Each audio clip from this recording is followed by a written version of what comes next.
Hey, friend, welcome back to the Alma Joy podcast, where we make growth feel a little more cozy and a little less chaotic. Before we start, I want to welcome you again to my channel.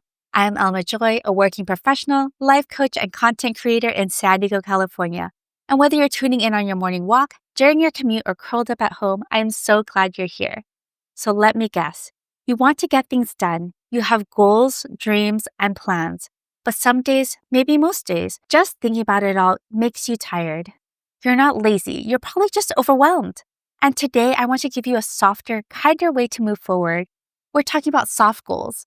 Yes, that's a real thing. And if you're someone who feels stuck, uninspired, or burned out by hustle culture, this one's for you.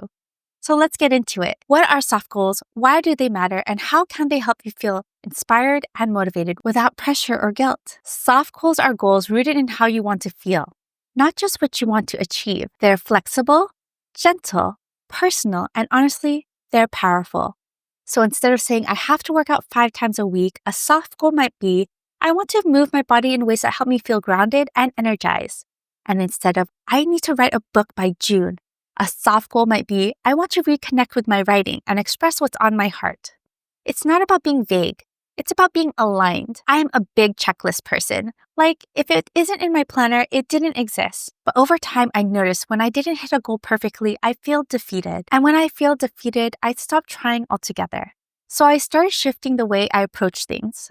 I asked, what's the feeling I want, not just the finish line? That changed everything. So let's walk through 7 cozy ways to create soft goals that actually work. So 1 is to start with the feeling, not the finish line. Ask yourself, how do I want to feel this month? Energized, peaceful, confident? That becomes your North Star. Then ask, what's one thing I could do to support that feeling today? So if you want to feel peaceful, a soft goal could be taking a tech-free walk 3 times a week. 2, use I want to experience instead of I have to accomplish. Say it out loud. This month, I want to experience flow, creativity, creative joy. Let it guide your actions instead of forcing outcomes. 3, try the enough list. Instead of a to-do list that overwhelms you, try an enough list. Write down 2 to 3 things that are enough for the day to feel satisfying. Not perfect, just enough. For example, morning stretch, send 1 email, and drink water. That's it. If you do those, it's enough. 4, use habit anchoring. Soft goals become sustainable when they are tied to things you already do. After I make my coffee, I'll write in the journal for 5 minutes. After brushing my teeth, I will say 1 affirmation out loud. Little things give a big ripple effect. 5, name your season. This is huge. Sometimes the pressure comes from comparing your current life to a past version of you. But if you're in a season of healing, slowing down, or transition, your goals should reflect that.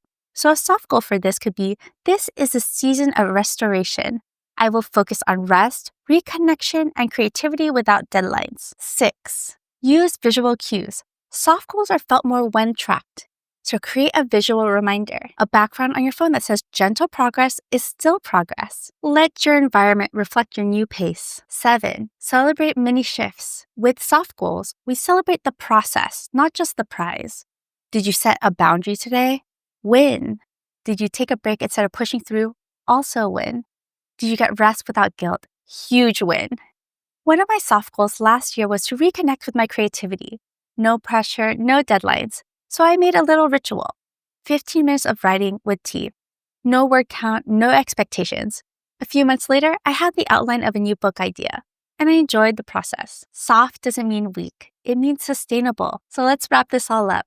Here's how you can start setting soft goals today. 1, focus on how you want to feel, not just what you want to do. 2, try using I want to experience as your guide. 3, replace your to-do list with an enough list. 4, anchor tiny habits to things you already do. 5, honor the season you're in. 6, surround yourself with visual cues that remind you of your intention. And 7, celebrate progress, even when it's invisible to others. Friend, you are not behind. You are not lazy. You are just in a moment that asks for softness.